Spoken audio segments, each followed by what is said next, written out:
príležitosť pre Radivojeviča, dorážka Kopeckého, gól! Teraz prihral Zdenovi Chárovi, náš kapitán, gól! Tretiny, ale získal tu Radivojevič, ukazuje sa mu Kopecký, gól! Radivojevič, Markovič neuzavrel skóre, ale nevadí nám to, pretože vyhrávame nad Francúzskom 5-4. Slovensko postupuje do štvrťfinále. Slovensko priamo postupuje na olympiádu do Soči 2014.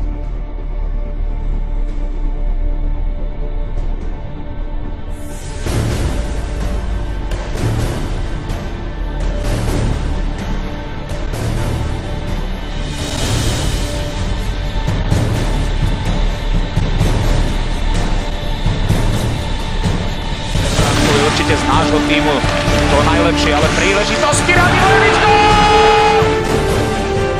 Ktorého vymenil Everly, tu je Hudáček, ešte prihráva spätne, tu je Miroša, tam príležitosti, gól!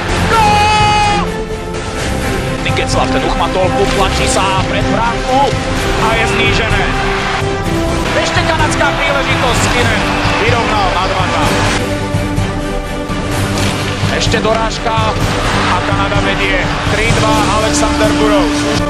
Dokonca aj starosta sa zapája do útočnej akcie. Bartovičová šanca, gól! Gól! Ukšatá príležitosti, Horná Srbka.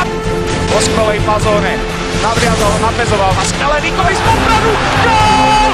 Gól! Naši chlapci majú klub vo svojej moci a sme v semifinále! Dostal až do útočného pásma, Štatanov, gól! Plekanec vyhral Buli a je vyrovnané po rolíkovej strele Silovky. Plekanec, ničná prihrávka, ktorú zachytil Hanzuš a posúva dopredu Šatana. Šatan samostatno má jazde, Miroslav, gól! Gól! Ešte sa tam ale naskytol drzý Hudáček, Hudáček, gól! Gól! Posledné sekundy, v ústrednom pásme, rátajte s nami, Slovensko!